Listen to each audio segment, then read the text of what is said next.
जनवरी का दिन मकर राशि वालों के लिए बहुत विशेष ग्रहों का योग दिखाई देता है।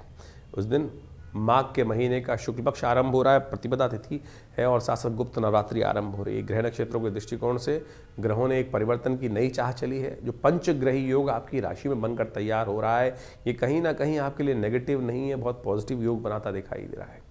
मंगल को कहीं ना कहीं पूर्ण ताकत प्राप्त होती दिखाई दे रही है, क्योंकि चंद्रमा के साथ युति हो गई है।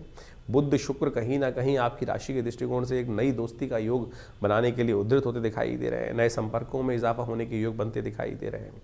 सूर्य का ये परिवर्तनों के साथ साथ पंचग्रही योग जो आपकी राशि में बना हुआ है, इसका आपको थोड़ा लाभ लेते हुए कार्य करने का प्रयास करना चाहिए।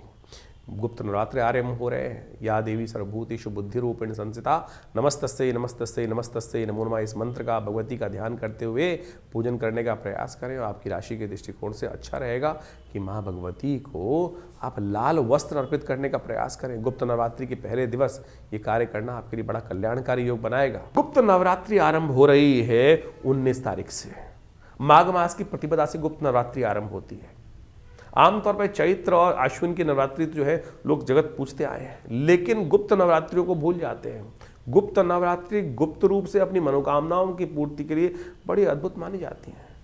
आमतौर पर इसके लिए पंप एंड शो करने की आवश्यकता नहीं होती है। बड़ी श्रद्धा के साथ दुर्गा सप्तशती का कोई भी मनोकामना हो आपकी, कोई भी मनोकामना, आमतौर पर अनेक मनोकामनाएं मन में हिलोड़े लेती रहती है कि ये हो जाए, ऐसा हो जाए, और आप माने जब आपके पुण्य बढ़ेंगे ना, तब आपकी मनोकामना पूर्ण होगी।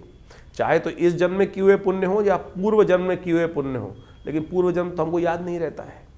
लेकिन आप सत्य माने, जो कुछ आपके जीवन में भोग आ रहा है या कष्ट या सुख जो आ रहा है, वो सब पूर्व अर्जित कर्मानुसार आ रहा है। पुण्य पाप को आप अच्छे से एनालाइज कर सकते हैं। अब एक समझें कि बहुत सारी बात ऐसी होती हैं कि एक छोटा बच्चा था, राजयोग में पैदा हुआ, पुण्य था ना, पूर्व जन्म अर्जित कर्म था। आत्मा ने कहाँ किस प्रकार से भगवान के योग के अनुसार से प्राप्त हो गया उसका सुंदर स्थान। और वही एक बच्चा जन्म से ही कष्ट लेके उत्पन्न हुआ, वो पूर्व जन्म का कर्म है। तो इस बात को समझ लीजिए, कैसे कर्म करने से नहीं, पूर्व अर्जित कर्म है। ज्योतिष की जब गणनाएं की जाती है तो उसमें दशा निकालते वक्त भुक्त भोग्य काल निकाला जाता है कि कौन से जन्म में किस दशा में मृत्यु हुई और उसका भुक्त काल कितना था, भोग्य काल कितना है, ये काल गणना के अनुसार से ज्योतिष में बताया जाता है। तो आप समझें ये प्रत्यक्ष है। तो गुप्त नवरात्रियों में अपने पुण्यों को गुप्त रूप से बढ़ाने का प्रयास करें। एक बात समझ लीजिए, आपने कोई बहुत बड़ा पुण्य किया और आपने ढिंढोरा पीट दिया कि भाई मैंने तो इतना बड़ा यज्ञ किया है, पुण्य समाप्त। कोई लूट के ले जाएगा चुपचाप, आपको पता भी नहीं चलेगा। गुप्त रूप से बिना कहे हुए चुपचाप भगवान के मंदिर में जाकर अपने निमित्त इस समय में यज्ञ करवाएं, पूजा करें, दुर्गा सप्तशती का पाठ करें, दुर्गा सप्तश्लोकी का पाठ करने का प्रयास करें।